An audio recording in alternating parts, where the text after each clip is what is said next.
All right. Well, welcome to the LinkedIn Live feed. I'm actually in my dad's porch in Vero Beach, Florida. So I was thinking, man, I haven't done one of these. I wanted to get one in. I was going to do it Friday, but I was teaching Friday. So I figured, all right, let me do it now. So I'm going to make this short and sweet because I don't want to lose my LinkedIn credentials so I could keep doing this thing live. So if you're on, you can go ahead and hit me with the chat, and definitely I'll be able to be with you and help you out. See, look at this. I'm live streaming from StreamYard. I kind of think I might keep that up for now. All right. What I was going to do, and I'm going to show you guys something, and this is our OSHA Compliance Help Show, giving everyone a good chance to get back to uh, just a quick little OSHA thought. Uh, what I do want to show you is the unified agenda, and I'm going to do this by sharing my screen. So I'm going to share my Google. Uh, let's see. I'm going to share a tab with you. So you're going to see it up in a second. Let me go back, check my feed. Okay, you're seeing it. Good deal. So if you don't know what the unified agenda is, what the unified agenda is this. This is pretty much where uh, all agencies, including OSHA, they will let you know exactly what is going to be their activities. And the activity is going to be either regulatory activity, and it's all regulatory activity. That's why it's called a unified agenda. It's regulatory activities, and it's a forecast, if you will.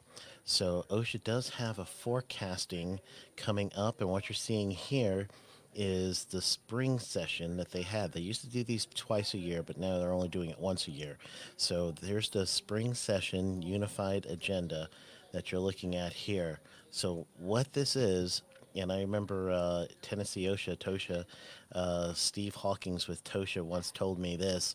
I don't know. It's been a while since I've been in with talking with Steve, but he had mentioned to me before the three main stages of rules.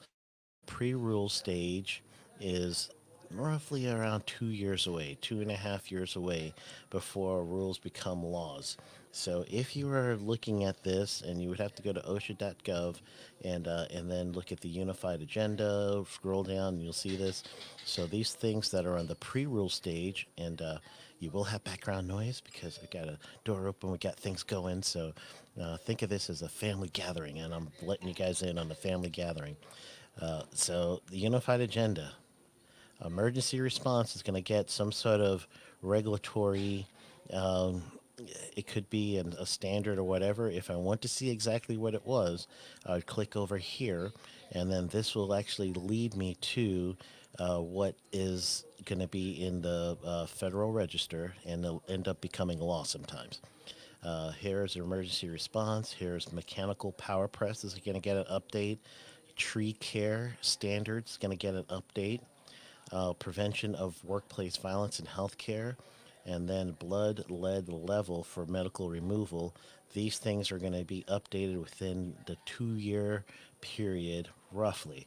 And then again, this is just me judging from my knowledge and understanding of OSHA's timeline for changing rules.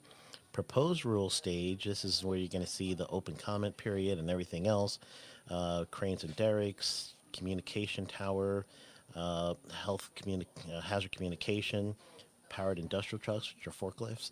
Lockout tagout is going to get a new standard update. Silica, the table one in construction, is going to get an update. Welding, drug testing program, and safety incentive rule. So think about that.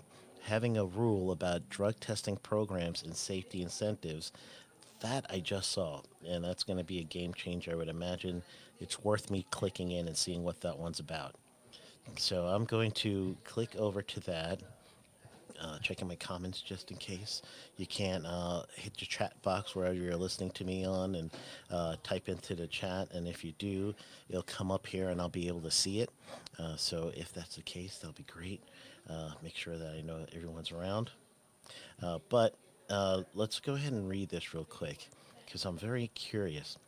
OSHA clarified through a memorandum in the field to the field the agency's position on 1904 35B section.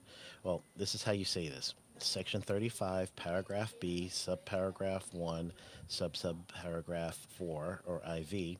So that whole section is record keeping, and it says does not prohibit post-incident drug testing or safety incentive programs. So there's already a memo in OSHA about that, and they're just probably going to clarify it is really what it boils down to. So they're going to make some sort of significant rule change, or it's actually priorities other than significant, but they're going to clarify that. That's what we're going to look for. So I'm going to go back and let's see. Another one of the proposed rules that we're seeing right now is PPE for construction. So subpart E looks like it's going to get a change. And then the powered industrial truck design, it looks like that's going to get a change as well. Walking and working surface is going to get some sort of rule change. And the last one looks like it's silica medical removal is going to get a revision in the rule. Final rule stages is probably going to be things that are right now or 6 months away, or it's being, pretty much getting into place. So in the final rules, we've got access to medical records, cranes and derricks for the railroad, which did come out. Beryllium came out. Complaints for retaliation for Taxpayer First Act. Beryllium again, compounds for construction and shipping yards, handling of retaliatory complaints or retaliation complaints, whistleblower protection, and then another one with an advisory committee. So those are behind the scenes type things. OSHA must be revising a couple of procedures as opposed to rules. So that's coming up. So that is the regulatory agenda. If you get a chance, you're really going to want to keep an eye on the OSHA regulatory agenda. And the reason why is that regulatory agenda is going to help you plan your safety system. It's going to help you plan in the future. It's going to actually help you with your budgeting as well, so you know what kind of things you're going to need to help and put into your budget. All right, this is election week for us in the U.S. If you haven't voted, go ahead and vote. And on Monday, if you're listening to me now live, on Saturday afternoon, Monday, I'm doing an election show, pre-recorded. Actually, right here with my brother, we finished, and I decided, let me do this next.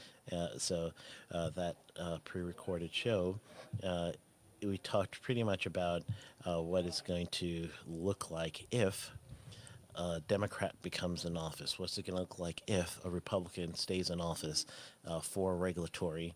And then for him, he's in the medical field, so we talked about that as well. So please go ahead and subscribe to the Safety Consultant Podcast with Sheldon Primus, whatever you listen to podcasts to.